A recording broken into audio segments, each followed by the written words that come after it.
Iran का Israel पर चंद घंटों में दूसरा मिसाइल हमला। पासदारान इनकलाब का कहना है कि ईरान में रडार तनसीबात पर हमलों के जवाब में नेवेटिम और तलनौफ बेसिस को निशाना बनाया। इसराइली मीडिया के मुताबिक मगरबी किनारे में ईरान के मिसाइलों से कई इमारतों को नुकसान पहुंचा है। इससे पहले इसराइली हमलों के बायस तेहरान, इस्फहान और तब्रेज़ में धमाके हुए। इसराइली फौज का कहना है कि शहर में पेट्रोकेमिकल कॉम्प्लेक्स में मुतादिद अहदाफ को निशाना बनाया। ईरानी हुकाम की प्लांट को नुकसान पहुंचने की तस्दीक। ईरान ने रात इसराइल पर 10 बैलिस्टिक मिसाइल दागे। पासदारान इनकलाब की तरफ से जारी बयान के मुताबिक ईरानी हमलों का हदफ रिमांड डेविड एयरबेस था। मुशीद ईरानी सुप्रीम लीडर मोहसिन रज़ाई ने कहा कि खबरदार किया था कि जंगबंदी की खिलाफ वर्जी और लबनान पर हमले बर्दाश्त नहीं किए जाएंगे। हमला आवरों को रात में जवाब मिल गया।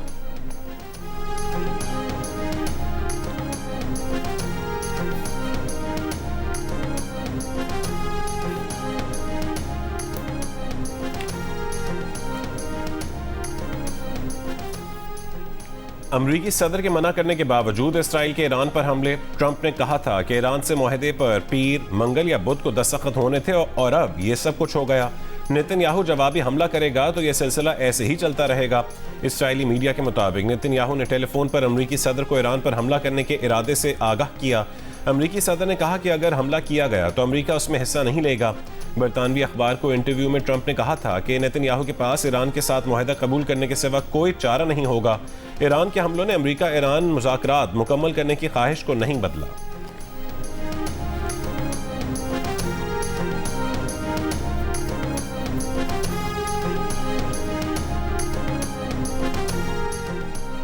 ईरानी वज़ीर ख़ारजा अब्बास इराक़ची का कहना है कि उनकी फील्ड मार्शल सैयद आसिम मुनीर और तुर्क वज़ीर ख़ारजा से फ़ोन पर अलग अलग बात हुई है। ईरानी वज़ीर ख़ारजा की फ्रांसीसी और कतरी वज़ीर ख़ारजा से भी फ़ोन पर गुफ्तगू। इसराइल के ख़िलाफ़ ईरान के रद्द अमल और ख़ित्ते की ताज़ा सूरत हाल पर बात की गई। सऊदी वज़ारत ख़ारजा के मुताबिक सऊदी अरब और कतरी वज़ीर ख़ारजा का टेलीफोनिक राबता हुआ। ख़ित्ते की ताज़ा सूरत हाल पर तबादला ख्याल किया गया।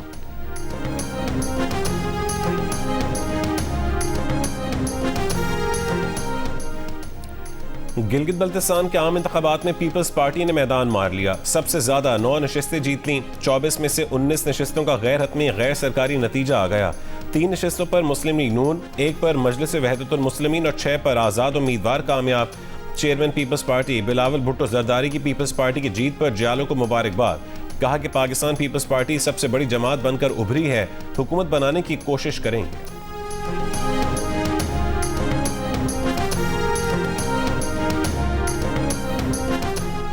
पीपल्स पार्टी के मरकजी सेक्रेटरी जनरल नैयर बुखारी का गिलगित बल्तिस्तान में इलेक्शन कमीशन से फौरी तमाम ज़ेर इल्तवा नताइज के ऐलान का मुतालिबा। इल्ज़ाम आयद किया कि पीपल्स पार्टी की बरतरी को मुतनाज़िर बनाने के लिए नताइज तब्दील किए जा रहे हैं। JUIF का गिलगित बल्तिस्तान इंतखाबात के नताइज पर तहफ़्फ़ुज़ात का इज़हार।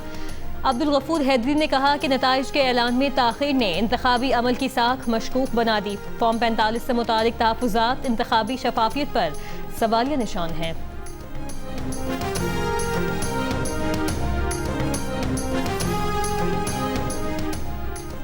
वज़ीर आज़म की ज़ेर सदारत कौमी इक़्तिसादी काउंसिल का आज होने वाला इजलास मुलतवी। इजलास में आइंदा माली साल का कौमी तरक्याती बजट मंजूरी के लिए पेश होना था। ज़राए का कहना है कि हुकूमत और पीपल्स पार्टी के दरमियान मामलात तय न होने पर आज इजलास नहीं होगा। इजलास कल होने का इम्कान। कौमी इक़्तिसादी काउंसिल के अरकान में 4 सूबाई वज़राए आला शामिल हैं।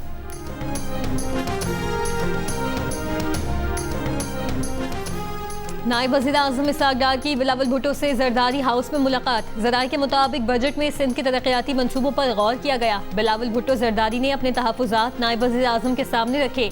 सिंध के वज़ीर जाम खान शोरो ने नायब वज़ीर आज़म को ब्रीफिंग दी। इसहाक़ डार की पीपल्स पार्टी के तहफ़्फ़ुज़ात दूर करने की यकीन दहानी। मुलाकात में वज़ीर आला सिंध मुराद अली शाह, शेरी रहमान और नवीद कमर भी मौजूद थे। आइंदा माली साल के बजट में टैक्सों के निफास और रिलीफ के इकदाम पर IMF की मंजूरी का इंतजार है। जंग और द न्यूज़ में शाया मेहताब हैदर की रिपोर्ट के मुताबिक तनख्वाहदार तबके के लिए टैक्स स्लैब में कमी, सुपर टैक्स में 2% कमी और प्रॉपर्टी सेक्टर के लिए रिलीफ की तजवीज़ है। तहम सोलर पैनल्स, हाइब्रिड गाड़ियों और तकरीबन 2 दर्जन के करीब दीगर अशिया पर जनरल सेल्स टैक्स को बढ़ाकर 18% की मयारी शरह तक करने के लिए बातचीत जारी है। पाकिस्तान ने IMF से दरख्वास्त की है कि माहौल दोस्त और तवानाई की बचत को यकीनी बनाने के लिए इलेक्ट्रिक गाड़ियों पर जनरल सेल्स टैक्स की शरह को कम रखा जाए। रेजिलियंस एंड सस्टेनेबिलिटी फैसिलिटी के 1.4 अरब डॉलर के IMF प्रोग्राम के तहत तवानाई के तहफ़्फ़ुज़ को यकीनी बनाने के लिए की गई है।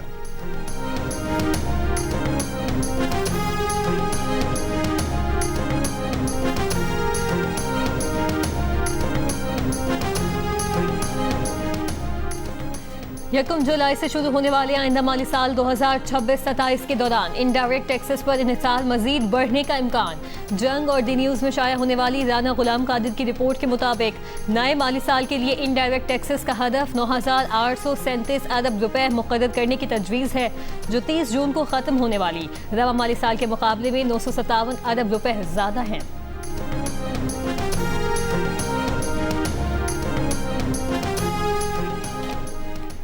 तर्जुमान IG आज़ाद कश्मीर ने कहा है कि कलदम एक्शन कमेटी के शरपसंदों की फायरिंग से कानून नाफिज करने वाले इदारे के 4 अहलकार शहीद हो गए।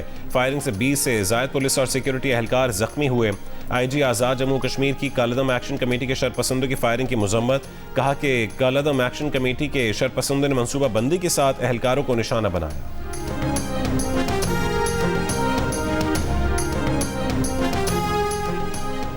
कोयटा के सेंडिमन अस्पताल में तेजाब गर्दी का शिकार लेडी डॉक्टर का कराची में इंतहाई निगहदाश्त के वार्ड्स में जेर इलाज हैं। वज़ीर-ए-आला बलूचिस्तान और तर्जुमान सिंध हुकूमत सादिया जावेद ने डॉक्टर महनूर की आयादत की। वज़ीर-ए-आला बलूचिस्तान के इलाज के लिए मुकम्मल ताउन की यकीन दहानी। लेडी डॉक्टर पर तेजाब फेंकने के वाक़े के खिलाफ यंग डॉक्टर्स का आज से कोयटा के सरकारी अस्पतालों में इमरजेंसी के सिवा तमाम सर्विसेज बंद करने का ऐलान। वाक़े की गैर जानिबदाराना तहकीकात का मुतालबा।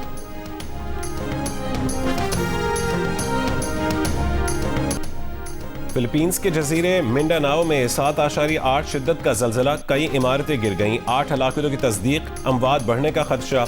जलजले के बाद सुनामी वार्निंग जारी। इंडोनेशिया के शिमाल मशरकी साहिली इलाकों के लिए भी सुनामी वार्निंग जारी कर दी गई।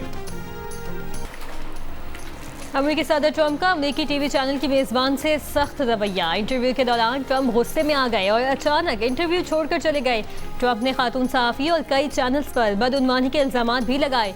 टीवी मेजबान ने कैलिफोर्निया इंतखाबात में धांधली के दावे से मुतालिक सवाल किया था।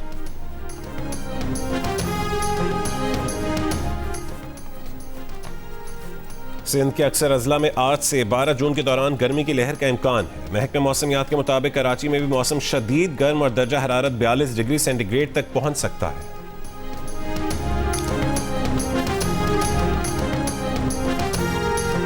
और लंदन के वाटरलू ब्रिज पर ICC women T20 world cup से कबल हुआ कैप्टन्स कार्निवल। वर्ल्ड कप में शिरकत करने वाली 12 टीमों के कप्तान इवेंट में शिरकत।